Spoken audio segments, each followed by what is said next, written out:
या स्टूडेंट्स, अब हम करेंगे क्वेश्चन नंबर 6 स्टार्ट।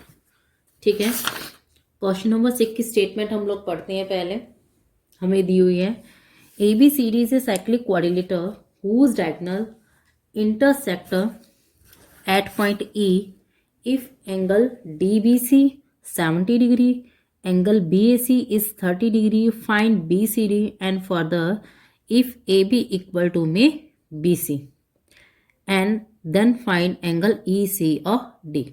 स्टेटमेंट आप अपनी बुक में से पढ़ लेना ध्यान से। ये देखो क्या दिया हुआ है हमें, ये हमारे पास एक सर्कल दिया हुआ है। ठीक है, वो कहता है वो हमारे पास साइक्लिक क्वाड्रिलेटर है। तो साइक्लिक है तो हम लोग इसको बनाते हैं। पहले पॉइंट ए, फिर यहाँ पे डी, ये पॉइंट सी, ये पॉइंट बी और इसको इससे मिलाया, ये लाइन डायगोनल इसको मैच कर दी। वो कहता है कि जो इसके डायगोनल है वो कहाँ पे इंटरसेक्ट करते हैं, पॉइंट ई पे। ठीक है, फिर वो मैं कहता है D B C angle, D B और सी ये हमारा कितना दिया हुआ है 70 डिग्री, और बी ए और सी ये हमें एंगल कितना दिया हुआ है 30 डिग्री। फिर हमें फाइंड क्या करना है, बी सी और डी, ये वाला एंगल फाइंड करना है एक तो। ठीक है, बी सी और डी। सेकंड करते हैं ई सी और डी, यानी कि ये पूरा और ये हाफ ही। तो वो देखो हम लोग कैसे करते हैं। सेम पहले गिवन में आप लिख लेना कि A B C D is a cyclic order है। ठीक है, जो चीज़ हमें गिवन दी होती है आपको पहले भी सिखाया, वो देखो मैं लिख के बताती हूँ। A B C D is a cyclic quadrilateral. ठीक है, whose diagonals intersect at point E।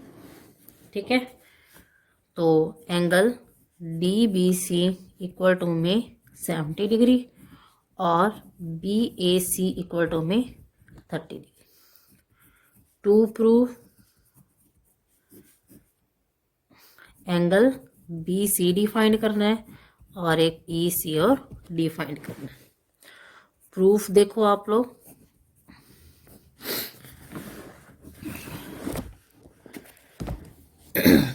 सबसे पहले हम लोग क्या लिखेंगे कि जो हमारे एंगल सेम है। देखो सी ए और डी, ये वाला जो एंगल है सी ए और डी और डी बी और सी ये आपस में इक्वल हैं। क्यों, angle in the same segment, आपको मैंने थ्योरम पहले करवाई थी। सी ए डी इक्वल हो गया एंगल डी बी सी के, कितना हो गया 70। क्या लिखेंगे, एंगल इन सेम सेगमेंट। ठीक है, फिर हमें पता है कि जो डी ए बी एंगल है, डी ए और बी एंगल है वो किस किस के इक्वल है। जो ये वाला एंगल डी ए और बी, एक तो सी ए और डी के, क्योंकि ये वाला सम है, एक बी ए और सी के, तो ये पूरा एंगल तो दो पार्ट्स में। तो क्या लिखेंगे, C A D sorry plus B A C. अब सी ए डी हमें कितना दिया हुआ है, सी ए और डी, वो हमने ऊपर प्रूफ किया कि 70 दिया हुआ है, वो लिख दिया। बी ए सी हमें ऑलरेडी 30 दे रखा है, तो कितना होगा ये, तो एंगल डी ए बी कितना आ गया हमारे पास 100 डिग्री। अब इससे आगे देखो कि जब हमारे पास डी ए बी 130 आ गया ना, तो ये देखो जब हमारे पास, बट ये फिगर मैं अगेन यहाँ पे ड्रॉ करी क्योंकि वो फिगर पीछे वाले पेज पे है। ठीक है, यहाँ देखो अगेन ए सी डी बी और ये, ठीक है। ये वाला एंगल 70 है और ये वाला क्या है 30। अब हमें ये पता लग गया कि जो डी ए और बी ये पूरा जो एंगल है वो हमारे पास कितना आ गया, ये पूरा एंगल कितना आ गया 100 डिग्री आ गया। बट डी ए बी और angle B C D equal to में 180, D A B B C D. Reason opposite angle of a cyclic quadrilateral, ये भी आपको करवाया। तो जो ये इसका रीज़न है वो यहाँ पे आपने लिखना है opposite angle of a cyclic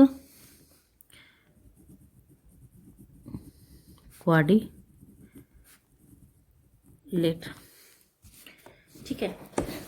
so D A B हमारे पास कितना दिया हुआ है 100 डिग्री, तो एंगल बी सी डी कितना आ जाएगा हमारे पास, बी सी डी कितना आ गया 180 माइनस 100, तो बी सी डी कितना आ गया 180 डिग्री। हमने ये चीज़ फाइंड करनी थी, एंगल बी सी डी एक तो है ना, वो तो हमारे पास आ गया। अब क्या निकालना रह गया हमारे पास, only E C D. Now हमें पता है गिवन में है हमारे पास कि ए बी इक्वल टू में बी सी। अब देखो ए बी जो है इसके इक्वल है। जब किसी भी ट्रायंगल की अपोजिट साइड्स आपस में इक्वल होती हैं तो उनके अपोजिट एंगल भी इक्वल होते हैं, है ना, क्योंकि हमें उसके अंदर पढ़ा था आइसोसेल्स ट्रायंगल के अंदर।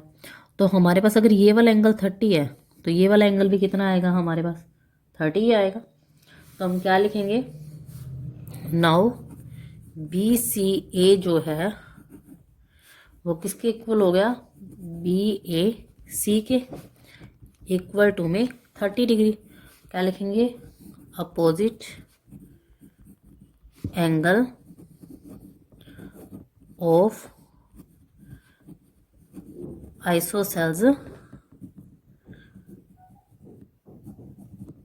ट्रायंगल, ठीक है। तो D A B plus B C D हमारे पास कितना था 180 था, ये जो हमने ऊपर पढ़ा है। तो हम लोग यहाँ पे लिख देंगे opposite angle of a cyclic quadrilateral, ठीक है। फिर जो एंगल डी ए बी है और जो बी सी डी है, बी सी और डी, इसको 2% में, एक तो बी सी ए में, एक इसमें हो जाएगा, यहाँ पे पॉइंट ई था ना, ई सी ओ डी, क्योंकि हमने angle E C D find करना है। तो क्या आएगा B C A plus E C D, reason 180। यहाँ पे आप ब्रैकेट में डाल दोगे कि एंगल जो बी सी डी है वो angle B C A plus angle E C D के सम के क्या है इक्वल। तो डी ए भी हमें कितना दिया हुआ है 100 डिग्री, बी सी ए 30 डिग्री, ई सी डी हम लोगों ने क्या करना है फाइंड करना है। तो ई सी डी कितना आ गया 180 माइनस 130, तो ई सी डी कितना आ गया 50 डिग्री, यही फाइंड करना था। और बी सी डी हम लोग पहले फाइंड कर चुके हैं, कितना 180। ये दो एंगल हमने क्वेश्चन के अंदर फाइंड करने थे। ये आपका क्वेश्चन नंबर 6 जो है बहुत लॉन्ग था, वो कंप्लीट हो चुका है। अब हम नेक्स्ट वीडियो में क्वेश्चन नंबर 7 करेंगे। ओके बेटा, थैंक यू।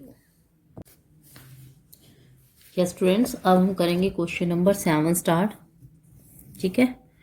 उसमें हमें ये दे रखा है कि आपके पास किसी सर्कल के अंदर एक साइक्लिक क्वाड्रिलेटरल बना हुआ है, हमने उसको प्रूव करना है कि वो क्या है, उसका रेक्टेंगल है, ठीक है। हमने साइक्लिक क्वाड्रिलेटरल पढ़ा है ना कि ऐसे साइक्लिक क्वाड्रिलेटरल के 4 वर्टिकल पॉइंट होते हैं, ठीक है, डायगोनल आपस में मीट करते हैं।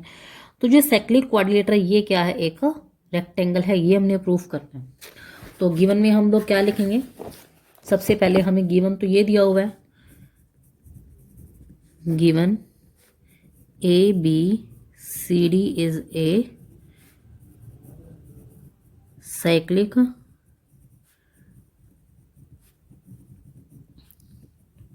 quadrilateral, ठीक है, whose diagonals AC and BD are diameter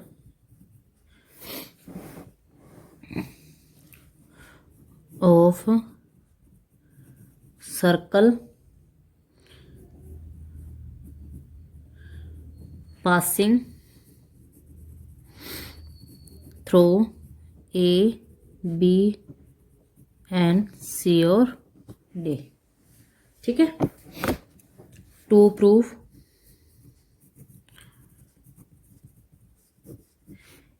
ABCD is a rectangle,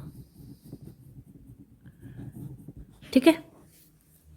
अब देखो प्रूफ के अंदर जब हमें इसको रेक्टेंगल प्रूफ करना है तो रेक्टेंगल की प्रॉपर्टी इसकी टू साइड्स आपस में पैरेलल भी हो, ठीक है, एंगल 90 डिग्री का भी होगा तो ही इसका रेक्टेंगल प्रूफ कर सकते हैं। तो उससे पहले हम लोग दो ट्रायंगल लेते हैं, उनको हम कॉन्केट प्रूफ करेंगे। एक तो लेंगे AOD, एक BOC। In triangle AOD and triangle BOC ले लो, ठीक है। तो AO इक्वल टू में OC और OD इक्वल टू में OB। रेडियाई या रेडियस होते हैं वो एक ही बात होती है, रेडियस ऑफ ए सर्कल दोनों। एक एंगल जो हमारे पास बनता है AOD और BOC वो तो क्या है हमारे वर्टिकली अपोजिट एंगल। तो इससे क्या होगा, ट्रायंगल AOD कॉन्गेट होगी ट्रायंगल BOC के।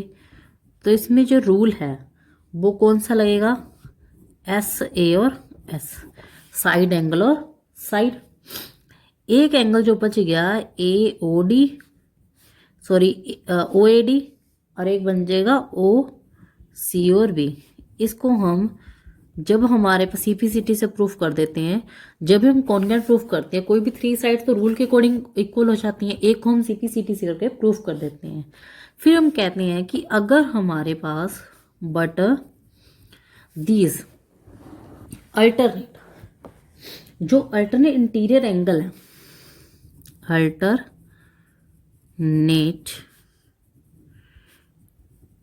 Interior angle made by transverse ray, made by transverse ray AC intersecting AD and BC। ये हम जो 6 चैप्टर करते हैं ना, स्टार्टिंग में आपको ये पढ़ाया हुआ है कि जो लाइन AC और BD है वो इंटरसेक्ट करते हैं पॉइंट D पर। तो जो हमारे डायगोनल्स हैं,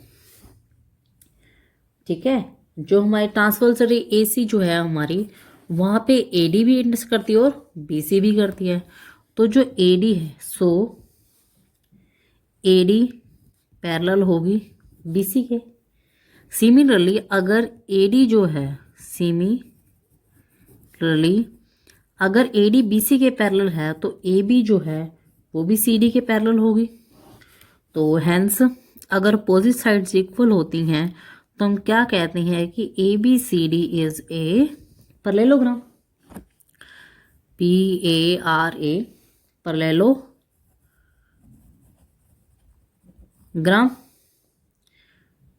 ठीक है।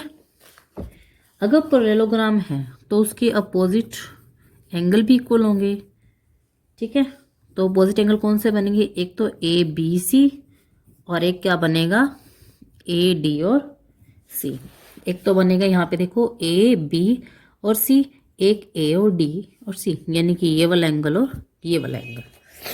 ठीक है, तो हम यहाँ ब्रैकेट में डाल देंगे opposite angle of A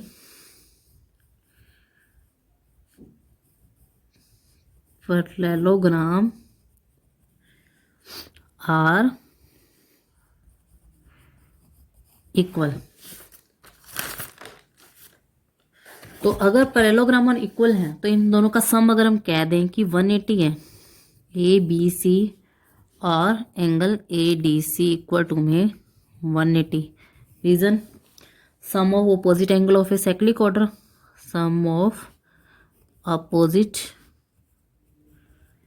angle of a cyclic quadrilateral is 180।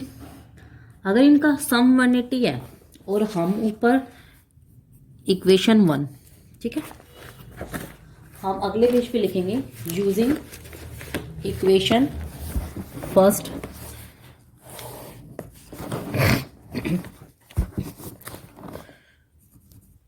Using equation first कि एंगल ए बी सी जो है वो एंगल ए डी सी के इक्वल है हम लोगों ने। तो अगर हमने यहाँ पे A B C plus A B C equal to में क्या आ गया 180, double of A B C equal to में 180, तो ए बी सी एंगल कितना आ गया 90। ऐसे सोल्व करके देख लो, 2 से डिवाइड करके कितना आ गया 90। तो ए बी सी अगर 90 है तो ए डी सी भी हमारे पास क्या आएगा 90 आएगा। So A B C D is a rectangle. और हम यहाँ रीजन डाल देंगे ए पैरेललोग्राम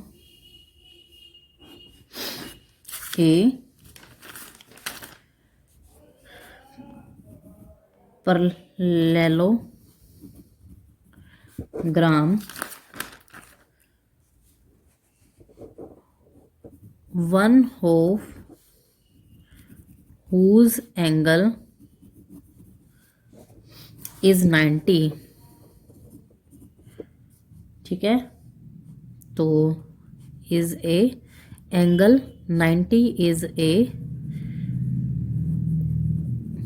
रेक्ट एंगल। इसका कहने का मतलब कि अगर किसी पैरेललोग्राम के अंदर एक एंगल 90 डिग्री का आ जाता है तो वो क्या होता है रेक्टेंगल होता है।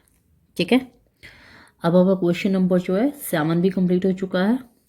नेक्स्ट वीडियो में हम लोग क्वेश्चन नंबर 8 ट्राई करते हैं। ओके बेटा, थैंक यू।